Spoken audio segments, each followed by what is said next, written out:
beast of a book. Literally.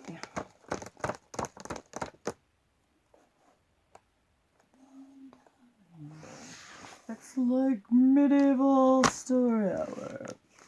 Back in medieval times when books were huge. Because they only had 2 and it took them like 4 bazillion years to make. I opened this page. I didn't do it on camera. I already did it like 5 minutes ago. It's on the Salamander. I'm going to read it.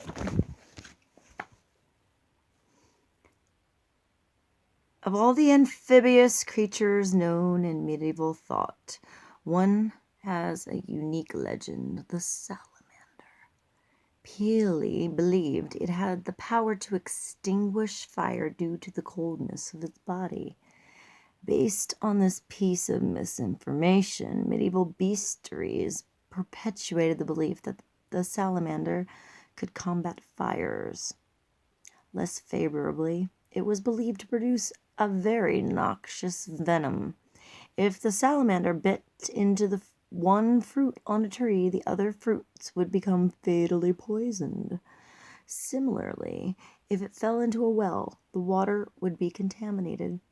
Some artists representing the victims of this poison seem not to have understood their models, for they show us a man reclining peacefully with his head in his hand, perhaps inspired by the images of Jonah beneath the castor oil plant.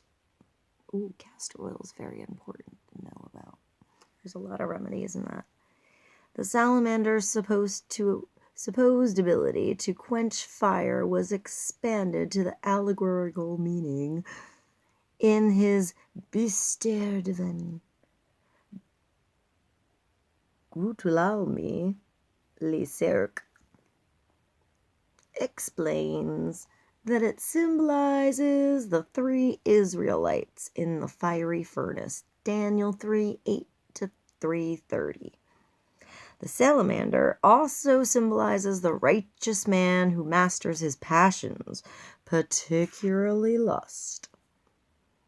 It is thus no surprise that Francis I chose the creature as his emblem and used it to embellish his manuscripts, accompanied by the motto Nutricio extingu.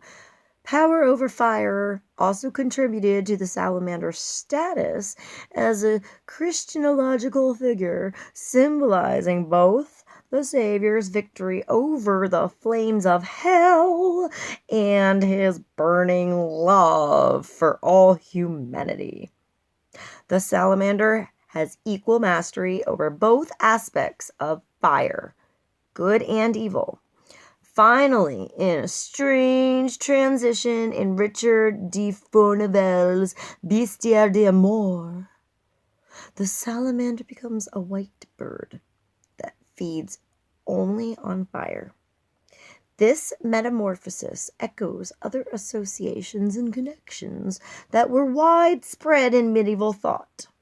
Medieval art also depicts reptiles with wings, and the birds that feed on fire strongly recalls the phoenix, which regenerates itself from fire and changes into a worm before recovering its original form. Finally, the whiteness of this feathered salamander cannot fail to invoke the Caladrius, the mythical bird that treated maladies by engulfing them in solar flames. Maladies.